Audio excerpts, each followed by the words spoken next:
Assalamualaikum warahmatullahi wabarakatuh. Selamat siang Hyuyin Lovers. Jika di part 8 kita disuguhkan cerita Bai Xiaochun. Pada awal dia melindungi Raja Hantu Raksasa. Hingga kekuatan Raja Hantu Raksasa pun pulih. Dan 3 tetua atau klan dari Giant Ghost City semuanya dikalahkan oleh Raja Hantu Raksasa. Dan pada akhirnya di part tadi malam Bai Xiaochun akhirnya diangkat menjadi Majordomo Bai. Lalu bagaimana kisahnya? Kisah perjalanan Bai Xiaochun selanjutnya setelah dia mendapatkan gelar di Giant Ghost City. Ya, saya juga belum tahu apa sebenarnya gelar dari Majordomo ini. Yuk, biar tidak penasaran, langsung kita tonton part 49. Gaspol. Setelah mencapai titik ini dalam pemikirannya, Bai Xiaochun menjadi lebih bersemangat dari sebelumnya. Sekarang, bulan tergantung di langit malam di luar ketika ia terbang keluar dari patung hantu raksasa, merasa sangat senang dengan keberhasilannya baru-baru ini. Saya tidak pernah meminta untuk menjadi luar biasa. Tapi saya kira tidak ada cara lain. Itu pasti kehendak langit. Pertama, saya ditakdirkan untuk menjadi patriark junior yang mulia dari sekte penangkal sungai. Kemudian saya menjadi jenderal besar di tembok besar. Dan sekarang, di sini di Willlands, saya sekali lagi mencapai kenaikan monolitik menjadi terkenal. Di masa lalu, Bai Xiaochun bisa terbang di kota karena dia adalah seorang penjaga penjara. Namun, dia tidak pernah merasa benar-benar nyaman melakukannya. Lagi pula, jika dia bertemu dengan patroli penjaga kota, mereka bisa memaksanya turun ke tanah jika mereka menginginkannya. Tapi sekarang, penjaga yang berpatroli semua memandangnya dengan sangat hormat dan bahkan memegang tangan untuk memberi salam sebelum berkerumun di sekitarnya. Meskipun Bai Xiaochun awalnya terkejut, ia dengan cepat menghangatkan pengaturan. Bersihkan tenggorokannya, dia mengeluarkan slip batu giok yang dia pelajari dengan sangat cepat dan kemudian menggenggam tangannya di belakang punggungnya dan menuju ke arah mansion yang telah diberikan oleh Markis Surgawi kepadanya. Itu terletak di pusat kota, dan dulunya merupakan rumah sekunder bagi Markis Surgawi itu. Itu agak besar, dengan bebatuan hias, serta aliran dan kolam. Ada formasi mantra yang melindunginya, membuatnya sangat sunyi dan damai. Sudah ada pelayan yang menunggunya di sana, yang segera menawarkan salam hormat. Bai Xiaochun sangat senang dengan semua pengaturan, dan tidak bisa menahan napas puas ketika ia memasuki rumah. Malam berlalu dengan tenang. Bai Xiaochun tidak segera bergabung dengan roh dewa tipe logam. Jiwa dewa kelima itu sangat penting, bergabung dengan itu akan berakhir dengan dia melangkah ke tahap jiwa Naschen, yang berarti bahwa dia ingin melakukannya ketika dalam meditasi terpencil. Namun, sekarang jelas bukan saatnya untuk sesi meditasi terpencil. Untuk satu hal itu adalah hari berikutnya bahwa pengumuman resmi dibuat tentang pengangkatan Bai Xiaochun untuk Majordomo. Berita itu menyebar seperti api, yang menyebabkan keheranan luas. Majordomo, aku tidak percaya Bai Hao sebenarnya ditunjuk sebagai Majordomo. Petik 2. Kami belum pernah memiliki Majordomo di Giant Ghost City sebelumnya. Petik 2. Majordomo. Di satu sisi, itu bisa menyiratkan bahwa ia bertanggung jawab atas segala sesuatu di kota. Tetapi di sisi lain, itu juga bisa berarti dia tidak bertanggung jawab atas apapun. Ini seperti sesuatu antara penunjukan yang nyata dan yang terhormat. Kekuatan sejatinya akan tergantung pada kemurahan hatinya dengan raja. Dan saat ini, Bai Hao memiliki kebaikan raja sepenuhnya. Petik 2. Bahkan ketika semua orang di kota mulai merenungkan kekuatan sejati apa yang datang dengan posisi Majordomo, Bai Xiaochun sedang mempertimbangkan apakah dia harus keluar dan menikmati sedikit kejayaan yang baru ditemukannya. Namun, sebelum dia bisa, orang-orang mulai datang untuk memberikan salam resmi. Itu dimulai dengan 4 keajaiban surgawi, dan kemudian berubah menjadi aliran pembudidaya jiwa yang tak berujung. Hampir semua kelompok dan organisasi di kota mengirim orang kepadanya. Mereka semua datang membawa hadiah, yang diterima Bai Xiaochun dengan sangat terkejut dan terkejut. Melihat begitu banyak hadiah membuatnya tidak bisa berkata-kata, dan pada saat yang sama, bersinar dengan kebahagiaan.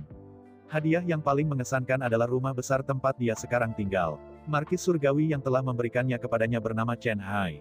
Dia adalah pria yang agak gemuk yang wajahnya selalu ditutupi dengan senyum yang cerah ketika dia melihat Bai Xiaochun. Tampaknya, pria itu tidak peduli sama sekali tentang masalah basis kultivasi atau status, dia bersikap sangat tulus dan ramah.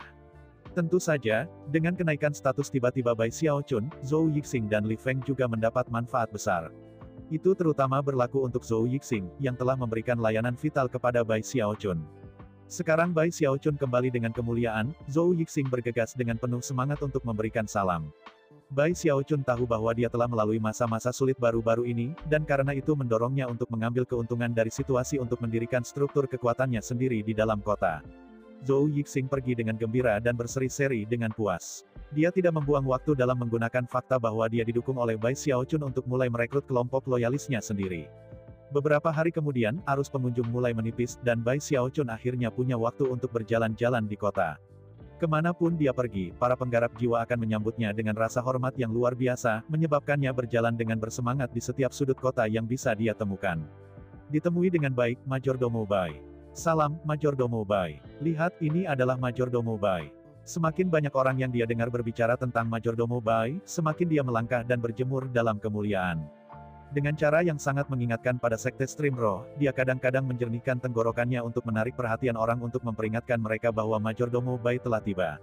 Bai Xiaochun benar-benar mabuk oleh perhatian yang diterimanya. Bahkan, dia memutuskan untuk pergi mengunjungi penjara iblis. Meskipun sipir Li Su tidak begitu senang tentang hal itu, ia tidak punya pilihan selain memberikan salam hormat, dan kemudian memimpin Bai Xiaochun pada inspeksi penjara. Adapun Bai Xiaochun, dia menyukai pembalikan peran, dan memastikan untuk menunjukkan banyak bidang penting yang menjadi perhatian saat mereka pergi melalui fasilitas. Keempat wakil sipir dan 4 inkuisitor gelap semuanya berkerumun di sekitarnya, merasa agak terpesona. Hampir sulit bagi mereka untuk memusatkan pikiran mereka pada kenyataan bahwa orang ini telah mulai sebagai penjaga kemudian menjadi tahanan, dan sekarang menjadi seorang majordomo. Yang paling mengejutkan dari semuanya adalah wakil sipir Sun Peng dari sel Blok D. Namun, Bai Xiaochun adalah tipe orang yang mengingat teman-teman lamanya, dan memberikan banyak pujian pada sel Blok D. Sun Peng segera disiram kegembiraan. Dari semua orang di penjara itu adalah penjaga dari pasukan 9 yang paling disukai Bai Xiaochun. Dia bahkan memanggil kapten dengan nama untuk mengawalnya. Itu adalah kehormatan besar yang membuat seluruh pasukan sangat bersemangat. Sambil mendesah, dia berkata, aku benar-benar memiliki banyak kenangan indah di penjara iblis. Ini dulunya adalah rumah saya, dan tempat di mana perasaan saya paling dalam. Semua orang sepertinya tergerak oleh kata-katanya. Segera kelompok itu tiba di sel Blok D sendiri, di mana mereka berhenti di depan markas lamanya. Pada saat itu, ekspresi kenangan muncul di wajahnya. Hanya melihat tempat ini dan aku hampir ingin melepaskan posisiku saat ini dan kembali menjadi penjaga. Begitu kata-kata itu keluar dari mulutnya, semua orang buru-buru mendorongnya untuk tidak melakukan hal seperti itu. Majordomo, Tuan, Anda benar-benar tidak boleh melakukan hal semacam itu. Ada banyak urusan negara yang harus Anda tangani. Dengan posisi Anda bertanggung jawab atas kesejahteraan semua Giant Ghost City. Benar, Majordomo. Penjaga penjara kota hantu raksasa tidak bisa melakukan tanpa Majordomo mereka. Setelah mendengar semua kata-kata persuasif mereka, Bai Xiaochun menghela nafas sedikit tanpa daya. Ah, terserahlah, katanya. Sekarang kalian semua bicara seperti itu, kurasa aku tidak punya pilihan selain menyerah pada mimpiku. Semua yang saya lakukan untuk Yang Mulia Raja. Semua yang saya lakukan untuk Giant Ghost City. Ekspresi serius melampaui wajah semua orang yang hadir, dan bahkan mungkin untuk melihat tetesan air mata berkilau di lebih dari beberapa mata. Bai Xiaochun berdeham. Khawatir bahwa kegembiraannya dalam kesuksesan telah mendorong segalanya terlalu jauh, dia memutuskan untuk menyelesaikan tur inspeksi. Tepat ketika dia akan pergi, dia melihat ke arah Li Su, yang telah mengenakan ekspresi perbatasan yang sangat aneh dan tidak sedap dipandang selama ini. Selama seluruh tur, ekspresi Li Su tidak berubah sama sekali, fakta bahwa Bai Xiaochun tidak terlalu senang. Terlihat agak jengkel, dia berkata, Li Su, saya harus menawarkan kata-kata kritik. Dalam kebesaran raja saat bahaya, saya adalah satu-satunya di sekitar untuk membuatnya aman. Di mana tepatnya Anda saat itu? Setelah hening sejenak, Li Su mengertakkan gigi dan berkata, hari itu. Saya pergi menemui Duke Deadcreer. Mata Bai Xiaochun tiba-tiba berubah sangat dingin ketika dia menatap Li Su dan berkata, dalam keagungannya saat bahaya raja, Anda pergi ke Duke Deadcreer. Apakah itu tindakan loyalis sejati, Li Su? Wajah Li Su jatuh. Dia bisa melihat betapa dinginnya mata Bai Xiaochun, dan menyadari bahwa dia telah keliru dalam kelakuannya sebelumnya. Bai Xiaochun jelas tidak kesal dengan ekspresi wajahnya, tetapi oleh penolakan umumnya untuk bersemangat. Menyadari bahwa dia telah menyinggung Bai Xiaochun, dan menyadari status Bai Xiaochun saat ini, Li Su segera merasa sangat menyesal. Menggenggam tangan dengan hormat, ia mulai menawarkan penjelasan lebih lanjut. Bai Xiaochun bukan tipe yang menyimpan dendam yang tak ada habisnya, dan tidak menanggung niat buruk yang mendalam terhadap Li Su. Oleh karena itu, melihat dia bertindak seperti ini di depan orang banyak sebenarnya membuat Bai Xiaochun merasa sedikit tidak nyaman. Melihat pria itu telah mempelajari pelajarannya, dan sekarang menjadi sedikit rendah hati, dia mengangguk dengan lemah lalu selesai dengan inspeksi. Selama beberapa hari berikutnya, Bai Xiaochun menghabiskan seluruh waktunya berjalan-jalan di kota untuk berjemur dalam kemuliaan. Tentu saja, dia tidak bisa melupakan bagaimana tiga klan besar, dan terutama klan Bai, telah bekerja sangat keras untuk melihatnya mati. Dia bukan tipe yang membalas dendam atas keluhan terkecil, tetapi mengingat dia memiliki kekuatan yang bisa dia miliki, pemikiran tentang apa yang telah dilakukan tiga klan besar membuatnya merasa sangat marah. Namun, Raja Hantu Raksasa tampaknya memiliki rencana yang berbeda. Selain membunuh patriark klan-klan, dan menjaga tawanan klan Bai dan Chen, dia tampaknya tidak memiliki rencana untuk berurusan dengan klan itu sendiri. Setelah beberapa hari, Bai Xiaochun mulai kehilangan kesabaran, dan mengisyaratkan kepada orang-orang di kota yang sangat loyal kepadanya bahwa sudah waktunya untuk menempatkan tiga klan besar di tempat mereka. Beberapa hari lagi berlalu, Raja Hantu Raksasa akhirnya memanggil Bai Xiaochun dan menegurnya karena hanya berjalan mondar-mandir sepanjang hari dan tidak melakukan apa-apa. Setelah itu, Bai Xiaochun merajuk kembali ke rumahnya dan pergi ke meditasi terpencil. Sambil mendesah, dia mengeluarkan jiwanya dan mulai berkultivasi. Bukannya dia lupa tentang kultivasi. Hanya saja, sekarang dia adalah majordomo Bai, dia tidak bisa membantu tetapi menikmati posisi barunya. Lagi pula, dia telah dipaksa untuk bersikap rendah hati di Giant Ghost City begitu lama, sehingga kesempatan untuk sedikit menyombongkan diri di tempat terbuka terlalu banyak untuk ditolak. Hari-hari terakhir melihat Bai Xiaochun menggunakan koneksinya untuk mengintimidasi semua orang di kota meninggalkan Raja Hantu Raksasa dengan pemahaman yang jauh lebih jelas tentang kepribadiannya.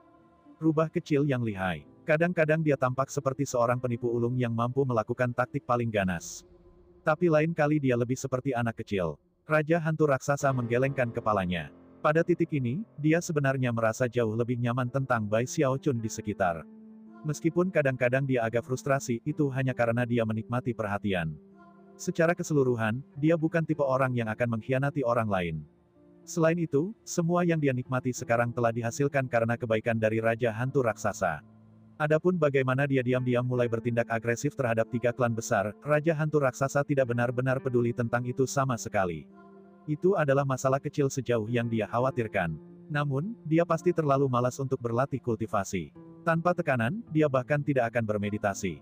Dia jelas suka menikmati hidup. Bahkan Raja Hantu Raksasa tidak menyadari fakta bahwa, setelah membawa Bai Xiaochun kembali ke kota Hantu Raksasa, ia mulai memperlakukannya secara berbeda dari yang lain. Sementara itu, di ruang meditasi terpencil Bai Xiaochun, dia menekan semua harga dirinya pada janji barunya. Matanya mulai menjadi tenang saat dia melihat jiwa dewa di tangannya. Ini adalah dewa-dewa terakhir yang aku butuhkan. Bergabunglah dengan itu, dan 5 elemen jiwa rohku akan lengkap. Pada titik itu, saya akan dapat menerobos. Mata bersinar dengan kegembiraan, ia mengambil jiwa dewa, dan mendorongnya ke dadanya. Gemuruh. Hampir seketika auranya mulai mengembun dengan sendirinya, dan basis budidayanya mulai berputar dengan cepat. Perasaan yang akrab muncul di dalam dirinya, membuatnya merasa seolah-olah dia terbelah berkeping-keping. Bahkan ketika dia duduk di sana bersila, bayangan muncul di sekitarnya. Saat ini, sepertinya dirinya yang sebenarnya sedang duduk di sana bersama 4 versi dirinya di tempat yang sama. Waktu berlalu. Perlahan tapi pasti afterimage kelima muncul, sampai benar-benar jelas. Suara gemuruh memenuhi pikirannya saat dia melakukan gerakan mantra 2 tangan, lalu melambaikan tangannya di udara. Muncul klonku. 5 klon berjalan keluar, mengelilingi dirinya yang sebenarnya. Ketika mereka melakukannya, tekanan luar biasa membebani semua 6 versi Bai Xiaochun. Semua klonnya berada di lingkaran besar formasi inti, dan bersama-sama, mereka bisa mengguncang pembudidaya tahap Naschen Soul awal.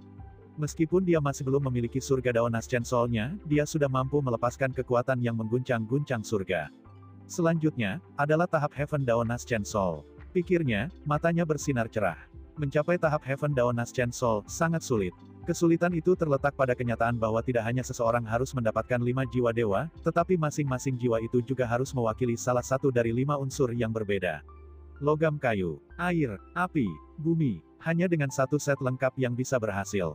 Itu benar-benar masalah yang sangat sulit. Di negeri Heavenspan, jiwa dewa sangat jarang, dan hanya kebetulan Bai Xiaochun mulai mengumpulkan mereka. Dia telah diberikan satu di Sekte Stream Roh, dan kemudian diberikan satu oleh Du Lingfei. Namun, hanya ketika sampai pada jiwa ketiga ia terpaksa bekerja keras untuk mendapatkannya.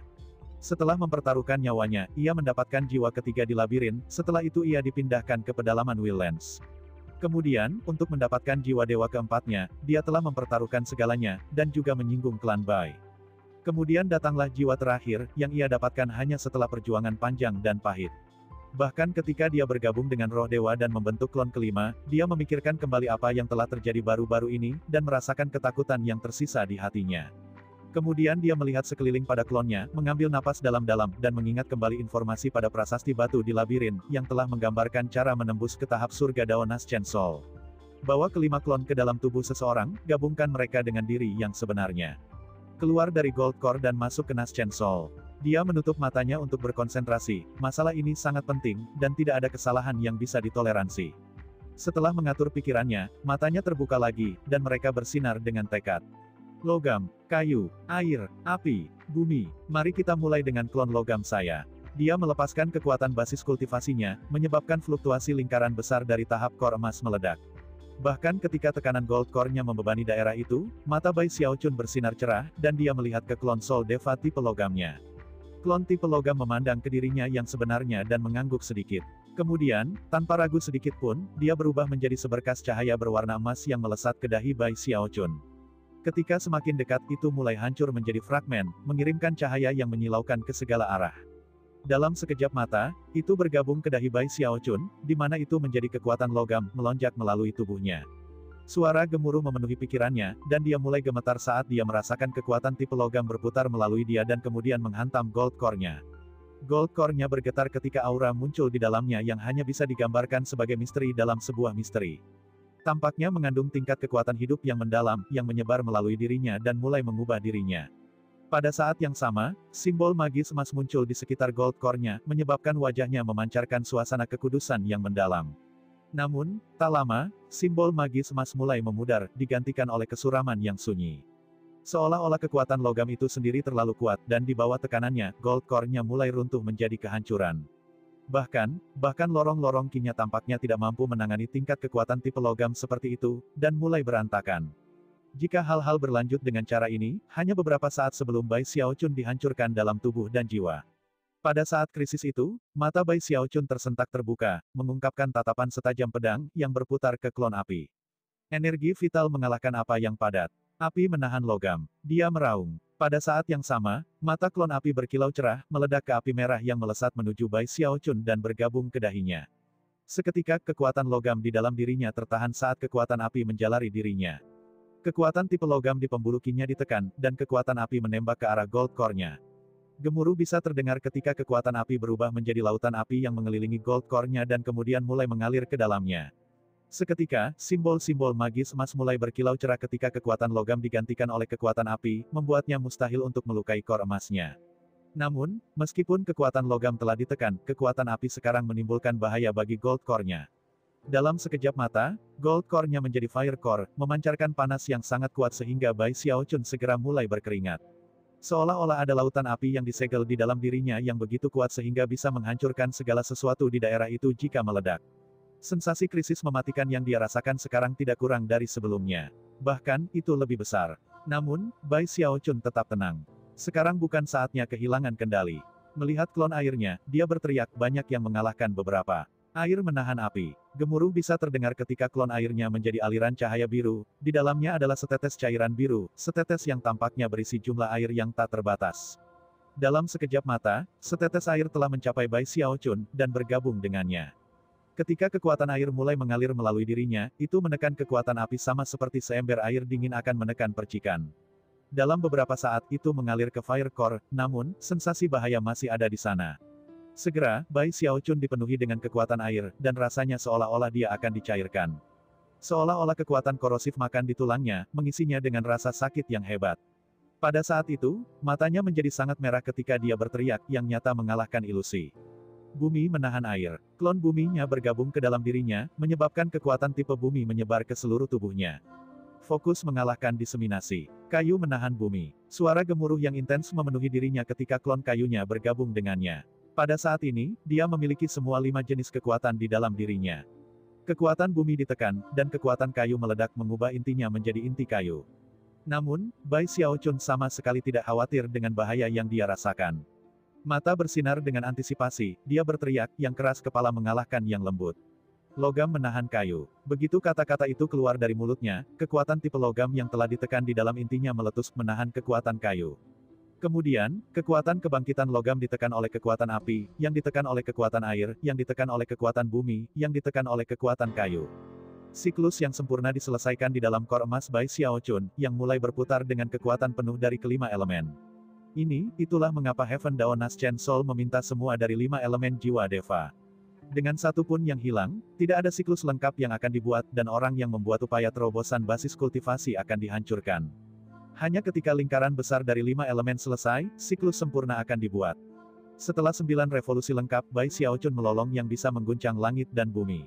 Saat dia melakukannya, basis kultivasinya mulai tumbuh dengan kecepatan yang menakutkan. Kor emasnya hancur, dan potongan-potongan yang dihasilkan dengan cepat terbentuk bersama untuk membentuk orang kecil yang tampak persis seperti Bai Xiaochun. Orang kecil itu adalah jiwanya yang baru lahir. Matanya tertutup, dan bersinar dengan 5 warna yang mempesona. Kekuatan 5 elemen melonjak melalui dirinya, dan pada saat yang sama aura mengejutkan muncul di dalam jiwanya yang baru lahir. Jika ada pembudidaya Naschen Soul lain di sini untuk menyaksikan tontonan itu, mereka akan berteriak ketakutan. Bagaimanapun, ketika seorang kultivator biasa menggunakan inti mereka sendiri untuk membentuk jiwa mereka yang baru lahir, itu akan disebut jiwa baru lahir Dao. Akan sulit untuk melihat dengan jelas, hampir seolah-olah itu adalah manusia. Jika seseorang menggunakan jiwa binatang buas untuk menciptakan jiwa yang baru lahir, itu akan lebih jelas terlihat. Selanjutnya, berdasarkan bakat laten dan teknik yang dipraktikkan oleh individu, itu akan terdiri dari kekuatan salah satu dari 5 elemen, logam, kayu, air, api, atau bumi. Selanjutnya, itu akan menghasilkan cahaya surgawi yang berputar di sekitar tubuh. Secara umum, itu adalah batasnya. Hanya Heaven Dao Naschen Soul yang legendaris yang dapat dianggap sebagai versi sempurna dan sempurna, sejernih kristal, dan dipenuhi dengan cahaya surgawi dari 5 elemen. Cahaya surgawi esensi kehidupan semacam itu tidak dapat ditekan dengan teknik apapun berdasarkan 5 elemen, lebih jauh lagi, ketika dilepaskan, itu bisa menekan semua jenis jiwa yang baru lahir. Apakah mereka orang-orang dari Mortal Dao atau mereka yang diciptakan oleh jiwa binatang buas, mereka semua akan dihancurkan. Kultivator lain dalam tahap kultivasi yang sama dengan ahli jiwa Naschen Surga Dao akan paling banter, sepertiga kuat. Faktanya, mereka bahkan mungkin sangat lemah sehingga mereka tidak dapat memutar basis kultivasi mereka. Hampir tidak ada jiwa yang baru lahir di seluruh dunia. Ini adalah Surga Dao Naschen Soul. Saat mata jiwa yang baru lahir itu terbuka, gemuruh guntur besar terdengar di langit di atas kota hantu raksasa. Pada saat yang sama, ledakan aura surga Dao meletus dari dalam jiwa Bai Xiaochun yang baru lahir, tampaknya berkoordinasi dengan guntur surgawi. Lingkaran besar dari 5 elemen. Surga Dao jiwa baru lahir. Bai Xiaochun meluap karena kegembiraan. Saat matanya terbuka, dia bisa merasakan bagaimana gold core-nya telah menjadi jiwa yang baru lahir. Orang mungil yang adalah jiwanya yang baru lahir duduk bersila, memancarkan aura suci dan sensasi Dao dari surga. Siapapun yang bisa mengamati jiwa yang baru lahir ini pasti akan sangat terkejut. Fluktuasi tanpa batas bergulir dari jiwa yang baru lahir, melonjak melalui lorong kinya, mengisinya dengan kekuatan yang tak terlukiskan dari basis kultivasinya. Bai Xiaochun menggigil ketika dia melihat sekeliling untuk menemukan semuanya sedikit berbeda dari sebelumnya. Dunia lebih cerah dan lebih berwarna. Dia merasa sangat berbeda, seolah-olah dia telah dibaptis. Faktanya, sensasi tak terbatas yang sekarang ia dapatkan dari basis kultivasinya memperkuat fakta bahwa dia sekarang benar-benar berbeda dari sebelumnya. Bahkan, dia sekarang yakin bahwa jika dia bertemu dengan kepala Bai Clan, dia akan bisa menghancurkannya dengan satu serangan telapak tangan. Jadi, ini adalah tahap Heaven Dao Naschen Soul, ya. Sebenarnya, Bai Xiaochun juga bersemangat untuk menyadari bahwa, meskipun sulit untuk diterima, dia kemungkinan besar jauh lebih kuat daripada kebanyakan pembudidaya Naschen Soul biasa. Dari apa yang bisa dia katakan, hanya nafas di pihaknya yang bisa mengguncang segala sesuatu di daerah itu, dan tatapan dari matanya bisa menjadi tekanan tubuh yang akan menekan siapapun yang dia lihat. Yang paling penting, perasaan surgawinya sekarang benar-benar berbeda dari sebelumnya. Sekarang terhubung dengan roh dan jiwanya, dan memungkinkannya untuk melakukan teleportasi kecil. Berapa kisaran indera surgawi saya bertanya-tanya. Bahkan setelah hanya melepaskannya, ia keluar 5 km ke segala arah. Dia bisa merasakan semua yang terjadi di area itu. Namun, dia bisa mengatakan bahwa 5 km bukanlah batasnya, dan mengirimkan beberapa rasa surgawi. Suara gemuruh memenuhi dirinya saat melesat ke jarak 50 km. Bahkan itu sepertinya tidak menjadi batasan. Dia tergoda untuk terus mendorongnya lebih jauh, tetapi pada akhirnya, memutuskan untuk tidak melakukannya. Lagi pula, dia berada di Willlands, dan tidak ingin mendorong terlalu jauh. Menahan diri adalah pilihan paling aman. Sangat kuat, pikirnya, menarik kembali rasa surgawinya. Pada titik ini, ia merasa jauh lebih kuat dalam semua aspek. Namun, apa yang membuatnya lebih bersemangat dari segalanya sejauh ini adalah ketika dia menyelidiki kekuatan hidupnya sendiri. Itu berdenyut dengan sifat mengejutkan yang tak terbatas, yang segera mendorongnya ke ambang kehilangan kendali emosinya. Kekuatan hidupku, surga. Umur panjang saya, ini, bahkan pada tahap awal ini saya dapat mengatakan bahwa saya akan dapat hidup selama ribuan tahun. Dia sangat bersemangat sehingga dia gemetar secara fisik. Bagaimanapun, mimpinya dalam hidup adalah untuk hidup selamanya, dan meskipun mimpi itu belum terwujud, ia baru saja mengambil langkah besar ke arah yang benar. Gagasan untuk bisa hidup selama ribuan tahun secara instan menyebabkan air mata sukacita mengalir di matanya. Setimpal, itu semua sepadan. Melompat berdiri, dia menengadahkan kepalanya ke belakang dan tertawa terbahak-bahak menari-nari kebahagiaan.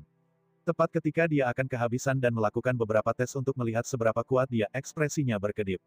Semuanya belum berakhir, dia pikir. Pada saat itu, dia bisa tahu bahwa transformasinya belum berakhir. Basis kultivasinya telah menembus, namun, dia masih memiliki inti lain di dalam dirinya, yang sekarang pecah. Dulu, inti Raja Surgawi yang abadi. Ini adalah inti yang dibentuk dengan mencapai tingkat ketiga dari kodeks kematian. Kekuatan yang perlahan-lahan menumpuk di dalam dirinya saat dia berlatih tingkat ketiga sekarang menyebabkan Raja Inti Surgawinya yang abadi hancur berkeping-keping. Pada titik ini, mata Bai Xiaochun bersinar dengan cahaya terang. Saya bisa meminjam kekuatan yang dihasilkan oleh terobosan basis kultivasi saya untuk menghancurkan belenggu tingkat ketiga. Dia dengan cepat kembali bersila. Dia telah mendorong heks kematiannya ke tingkat lingkaran besar sampai ke titik melakukan kontak dengan belenggu. Sekarang setelah basis budidayanya telah menembus dan inti Raja Surgawinya yang abadi hancur berantakan, kekuatan hidupnya mulai melonjak dengan kekuatan yang luar biasa. Gemuruh. Sebuah getaran mengaliri dirinya, dan tiba-tiba ia merasakan bahwa 3 gunung besar bersandar di bahunya. Itu menunjukkan bahwa ada 3 belenggu yang tersisa, belenggu yang membatasi kekuatan tubuh kedagingannya. Sekarang, dengan kekuatan hidupnya yang berkembang, dan dengan intinya hancur berantakan, sudah waktunya untuk menghancurkan gunung ketiga dan menembus belenggu itu. Gemuruh. Suara gemuruh memenuhi dirinya ketika dia memanfaatkan kekuatan hidupnya dan energi yang dihasilkan oleh inti Raja Surgawi yang sedang runtuh. Itu menciptakan ledakan energi yang tak tergoyahkan yang dia kirimkan langsung ke belenggu. Suara retakan segera mulai berdering, dan dia bisa merasakan gunung itu hancur berkeping-keping. Seperti itu, belenggu lenyap. Dia segera merasa jauh lebih rileks daripada sebelumnya, dan pada saat yang sama, bisa merasakan kekuatan tubuhnya yang membubung ke atas. Kekuatan menjalari dirinya saat pertarungannya meningkat pesat. Tubuh kedagingku dapat menembus langsung ke udara. Roh-roh melonjak, dia melemparkan kepalanya ke belakang dan tertawa terbahak-bahak. Beberapa saat yang lalu, dia tidak menggunakan jiwanya yang baru lahir untuk berteleportasi, melainkan telah menembus udara dengan tubuh kedagingannya, menghasilkan hasil yang hampir sama persis. Jika ada orang di sini untuk menyaksikan masalah ini, mereka akan terkejut. Lagi pula, ketika para ahli Naschen Soul berkelahi, fakta bahwa mereka bisa berteleportasi sangat penting. Itu karena mereka bisa sehingga banyak metode yang sering digunakan untuk mencegah teleportasi. Namun, metode seperti itu tidak akan berguna melawan Bai Xiaochun. Dia bisa menggunakan tubuh kedagingannya untuk berteleportasi. Pada saat ini, dia tidak kuat dalam arti kata yang sederhana. Dia kuat dalam mode yang benar-benar mengejutkan. Dia bisa menghancurkan siapapun di tahap mortal Dao Naschen Soul, tidak peduli teknik apa yang mereka gunakan untuk melawannya. Bahkan, seseorang dengan jiwa baru lahir Dao, bahkan setengah langkah ke alam dewa, bisa dengan mudah dihancurkan. Bahkan jika dia bertemu dengan seseorang yang telah menggunakan jiwa binatang buas untuk mencapai lingkaran besar tahap jiwa Naschen, dia bisa dengan mudah mengalahkan mereka. Itu akan sama dengan seseorang seperti itu di pertengahan tahap Naschen Soul. Satu-satunya orang yang mungkin menyebabkan masalah baginya adalah seseorang setengah langkah ke alam Deva, yang telah mencapai lingkaran besar dari Naschen Soul menggunakan jiwa Deva Beast dan juga memiliki beberapa kartu truf unik untuk digunakan. Bai Xiaochun tidak pernah berkelahi dengan seseorang yang setengah langkah ke alam Deva dan telah menggunakan jiwa binatang buas untuk mencapai tingkat itu. Namun, dia masih yakin bahwa dia akan bisa menang melawan mereka. Mampu menghancurkan seseorang, dan hanya mengalahkan mereka, adalah dua hal yang sangat berbeda. Menghancurkan seseorang tidak perlu berkelahi, sedangkan mengalahkan seseorang memang demikian. Selanjutnya, Bai Xiaochun, saat ini hanya dalam tahap awal Naschen Soul. Jika dia mencapai lingkaran besar, maka dia akan menjadi lebih kuat dari dia sekarang. Aku benar-benar terlalu kuat. Menepuk-nepuk dadanya, ia memeriksa basis kultivasinya, hati dipenuhi dengan antisipasi yang hampir tidak terkendali. Bai Xiaochun mulai tertawa terbahak-bahak pada sensasi bisa terlihat jijik dari sudut matanya pada semua ciptaan. Sambil mengibas-ngibaskan lengan bajunya, dia dengan bangga berkata, mulai sekarang, tidak ada satu orang pun di bawah panggung Naschen Sol yang berani mengangkat suaranya kepada saya. Setelah bersenang-senang dalam sensasi untuk waktu yang lama, dia mengambil napas dalam-dalam dan kemudian berpikir tentang tingkat keempat dari kodeks kematian, dan antisipasi terbakar naik di dalam hatinya. Sayang sekali aku tidak memiliki teknik level jiwa baru lahir saat ini, gumamnya. Tapi setidaknya aku punya teknik tubuh jasmani untuk berlatih. Tingkat keempat dari kodeks kematian adalah tulang kematian.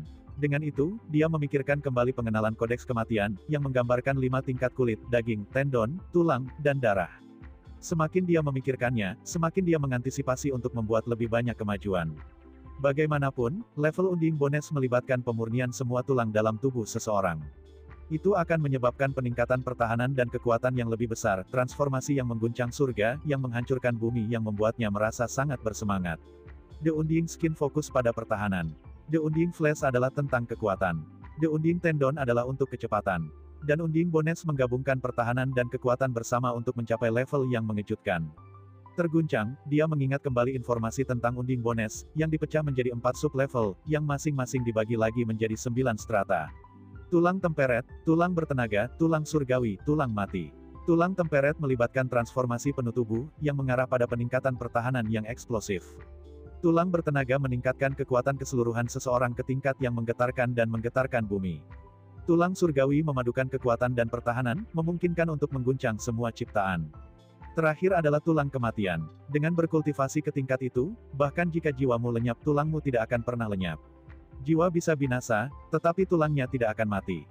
Itu sangat cocok dengan tekniknya. Teknik abadi hidup yang abadi. Saya sedang mempraktikkan kodeks kematian, yang berfokus pada aspek-aspek abadi dari teknik kekal hidup kekal. Kereta pemikiran ini segera membawanya ke tingkat akhir dari kodeks kematian, darah kematian. Apa yang mendorongnya ke tepi kegilaan adalah fakta bahwa deskripsi darah abadi memiliki kata-kata penutup yang mengatakan, dengan 1 tetes darah, tubuh dapat dibentuk kembali. Aku pasti harus menyelesaikan menumbuhkan tulang kematian. Lalu aku bisa beralih ke darah abadi. Dengan itu, dia mulai meninjau teknik rahasia dari tulang abadi. Setiap level dari kodeks kematian datang dengan sihir rahasia yang unik. 3 yang pertama adalah genggaman penghancur tenggorokan, bash mengguncang gunung, dan heks abadi. Semuanya terbukti sangat berguna. Lebih jauh lagi, saat dia terus mengembangkan tulang kematian, mereka akan terus menjadi bagian dari gudang senjatanya. Kepalan kaisar yang mati. Kekuatan tubuh daging menemukan fondasinya di tulang, dan dilepaskan melalui kulit. Dengan memberkati kekuatan itu dengan sihir rahasia, itu menjadi sangat eksplosif sehingga bisa mengguncang surga dan mengguncang bumi. Kekuatan luar biasa itu melampaui genggaman penghancur tenggorokan dan bash mengguncang gunung. The Unding Bones adalah level lain, dan itu sama dengan Fist Kaisar Unding. Setelah mencapai strata ketiga dari tingkat tulang temperet, seseorang bisa melepaskan 2 kali lipat kekuatan dasar dari tinju kaisar yang mati. Pada tingkat Powered Bones, kekuatan itu akan meningkat menjadi 3 kali lipat. Dengan Heavenly Bones itu 4 kali lipat, dan pada level Unding Bones, 5 kali lebih kuat. Secara teoritis, sebenarnya tidak ada batasan seberapa kuat tinju kaisar kematian bisa. Itu hanya dibatasi oleh keterbatasan tubuh itu sendiri. Itu adalah tinju kaisar yang tak mati. Sihir rahasia tingkat keempat dari kodeks kematian. Kuat dan luar biasa, itu bisa mengguncang semua ciptaan. Saya ucapkan banyak terima kasih kepada teman-teman yang masih setia dan menonton cerita by Xiao Chun. Untuk part selanjutnya bisa kita tonton nanti malam. Terima kasih.